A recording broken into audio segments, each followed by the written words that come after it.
We definitely have a ton of work in front of us, and everything that we did on his first pond, just on a bigger scale. And when you're talking a big scale, when you're talking Shaq, because that guy is larger than life in many, many ways. All the experience being down south in America.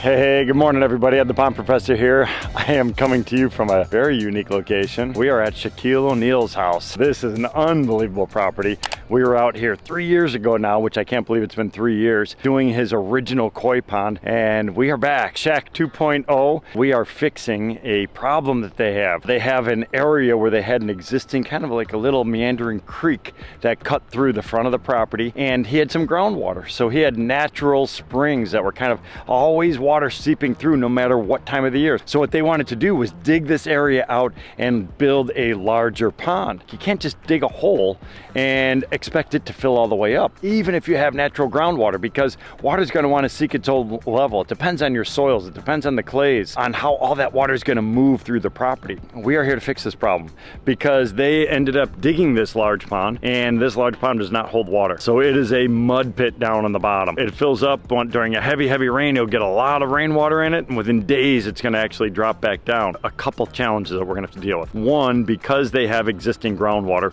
we're going to have a subliner drainage system is going to capture that natural groundwater and either reroute it around the perimeter, put it into a pumping system or something so we could get rid of it, because we don't want to have this water just sitting underneath the liner, because what happens is the rubber membrane could actually balloon up because you're forcing all this water underneath it, and it doesn't allow it to actually enter the pond because the pond liner stops water movement, which is why we actually use pond liners. It stops all the water from leaking out of the pond and going into the surrounding soil. The other thing that we're gonna have to do is reshape everything. Kind of lacks some imagination. It's basically just a big giant hole in the ground. So what we want to do is come in and turn it into one of our traditional ecosystems. I want to have it serpentine. I want to have some twists and turns and actually create some interest. We're gonna have rocky peninsulas. We're working with the team over at Court Dreams to actually create a series of putting greens and things like that in and around the water feature to give it a little bit more interest and to allow everybody to engage with it a little bit more. So this is going to be a really, really cool project. We definitely have a ton of work in front of us, and everything that we did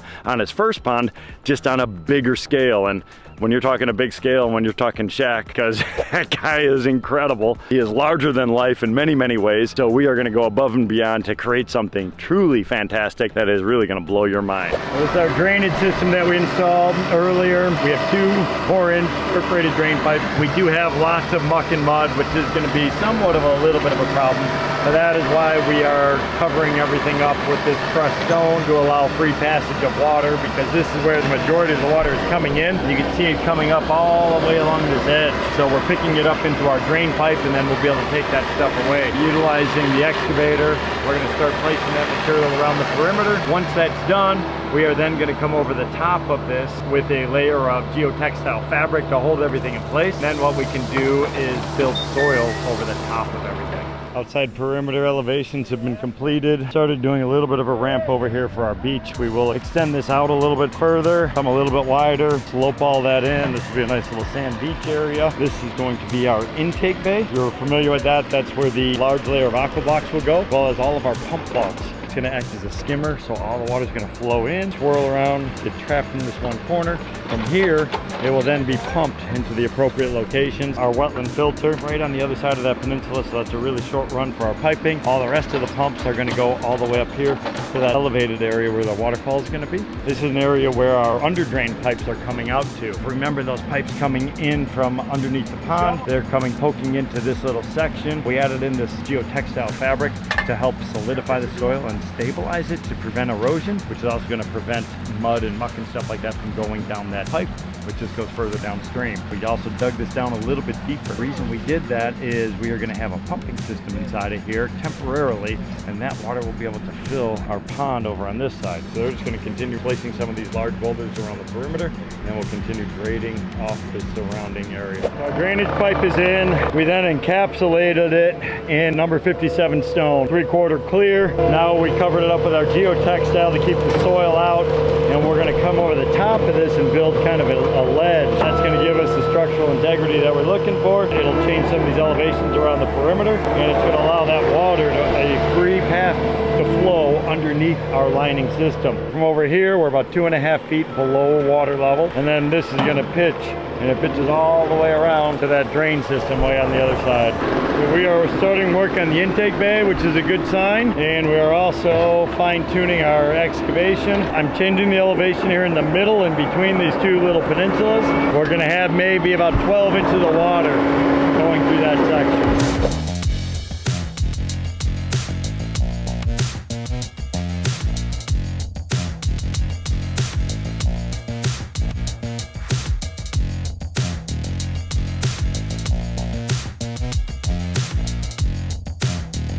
I was talking about this earlier. We rerouted some of the incoming water that was coming in from that high slope area. We saw exactly where it was coming in. We intercepted it. We put in our drain pipe. But what has happened now overnight is we got a lot more water in the bottom. Not crazy amount, but this is more than we had the past 2 days. We were changing the bottom elevation over here. We started digging out some of the hard pan clay, and it kind of loosened some things up, and we're getting a little bit more groundwater popping up in areas where we didn't have it originally. So again, we just changed it. So groundwater can be very, very finicky. Right, Jay, give us a little bit of a description of what we had to do to fix this issue. What we did is we got 6-inch pipe, and we're putting a relief line in, if you will, under the depth of the pond. So any groundwater that comes in under the pond past our curtain drain should go into this. We've perforated it on the end to allow water to inflow, but we're also collecting in that pool area, and it'll go through here. We're going to do a simulated version of a French drain, if you will. Put a rock bed through here where water can freely travel alongside of the pipe, because the pressure of the water in the pond, the water is going to rise up pretty easily through this pipe, and we'll cut that standpipe down a little bit to allow the water to come out. This will just alleviate any pressure from upflow of groundwater. Got it. Awesome. We got a couple big milestones here. We are excavating out the area for the wetland filtration system. You've heard me talk about these before. These are critical for the overall health of the ecosystem. This entire space, basically from this little ridge right here all the way to the back wall, and then from this edge to the far side, that's going to be the filter. Another big milestone, you can see we start to have saturated soil down here again, but we have multiple layers of our geotextile in place. That's going to help to stabilize everything for us. This area where we have some of the sand laid out, this is going to be our intake bay. You can see the abundance of trees, leaves coming down, debris that gets blown into a water feature. This is critical because this is basically removing some of the organic compounds before they have a chance to sink and decompose inside the pond. The larger the pond, the larger the filtering system. This area over here where we have this deeper section, this is going to be located for our pump vault. Pump vaults are going to house our submersible pumps. Those are going to recirculate the water. And as they do that, the pumps are going to draw the water out of this little section, and it's going to create a draw on the surface of the pond. This will all be loaded up with our AquaBlox, and then we're going to finish around the outside perimeter with boulder work and things like that.